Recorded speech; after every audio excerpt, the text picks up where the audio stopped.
சின்ன பிள்ளையா இருக்கிறப்போ படித்ததோ கேட்டதோ ஒரு வரலாற்று நிகழ்வு இன்னைக்கு வீராவேசமாக பேசிகிட்டு இருந்தப்போ ஒரு உரையாடலை சப்புன்னு அடித்த மாதிரி எனக்கு ஒரு அட்வைஸ் கிடைச்சப்போ தோணுச்சு.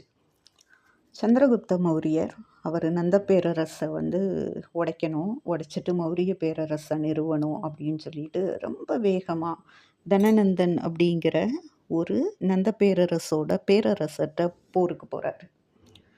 தோத்துட்டாரு. எப்படி தோத்தாரு அப்படின்னா, அவர் சுற்றி அவரோட படை வீரர்களை நிற்க விடாமல் நடுவில் போய் நின்றுட்டு போரிடுறாரு, எந்த வியூகமும் இல்லாமல். என்ன ஆச்சு அப்படின்னா தோத்துடுறாரு. சுற்றி இருந்த நந்த பேரரசு ஆட்கள் மௌரிய பேரரசோட, அப்போ பேரரசு இல்லை, மௌரியர்களோட, சந்திரகுப்த மௌரியரோட படை வீரர்களை அடிச்சிடுறாங்க. இவர் ஓடி வர்றாரு. ஒரு காட்டுக்குள்ளே தனியாக இருந்த ஒரு பாட்டி இருக்கிறா. அந்த பாட்டி வீட்டுக்குள்ளே மௌரியர் போகிறாரு. போய் எனக்கு ஏதாவது சாப்பிடக்கூடேன் அப்படின்னு கேட்குறாரு.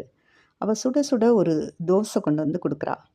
கொடுத்த உடனே இவர் பசியில் பாவம் டபக்குன்னு சொல்லிட்டு நடுவில் இருக்க பாட்டை போய் பிச்சு சாப்பிட ஆரம்பிக்கிறாரு. ரொம்ப சுற்றுது. ஐயோ அப்படின்னு கத்திட்டு கையை எடுக்கிறாரு. அப்போ அந்த பாட்டி சொல்கிறா, இப்படித்தான் இங்கே ஒரு பையன் இருக்கிறான் சந்திரகுப்த மௌரியன்ட்டு, அந்த பையனும் இன்னைக்கு இதே சேட்டையை தான் பண்ணான். சுற்றி இருக்க தோசையை பிச்சு சாப்பிட்டுட்டு அதுக்கப்புறம் நடுவில் இருக்கிறதுல கை வைக்கணும் அப்படின்னு கூட தெரியாமல் நடுவில் போய் நின்று மாட்டிக்கிட்டு நந்த பேரரசு ஆட்கள்கிட்ட தோற்று போனான் அப்படின்னு சொல்லிட்டு.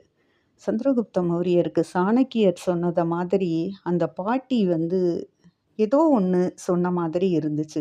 அடுத்த தடவை அந்த பாட்டி சொன்ன அந்த வியூகத்தோட போருக்கு போனான், ஜெயிச்சிட்றான், பாடலிபுத்திரத்தை கைப்பற்றினா, மௌரிய பேரரசை உருவாக்கினான்.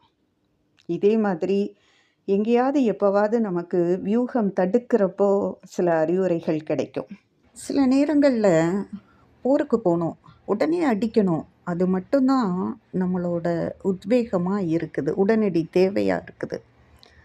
ஆனால் அப்படி இல்லையோ, வியூகம் அமைக்காமல் உடனே போகிறது அப்படிங்கிறது, சில நேரம் கொஞ்சம் தாமதிக்கிறோம் அப்படிங்கிறப்போ அது வேகத்தடையோ அப்படின்னு யோசித்த நாட்களெல்லாம் உண்டு.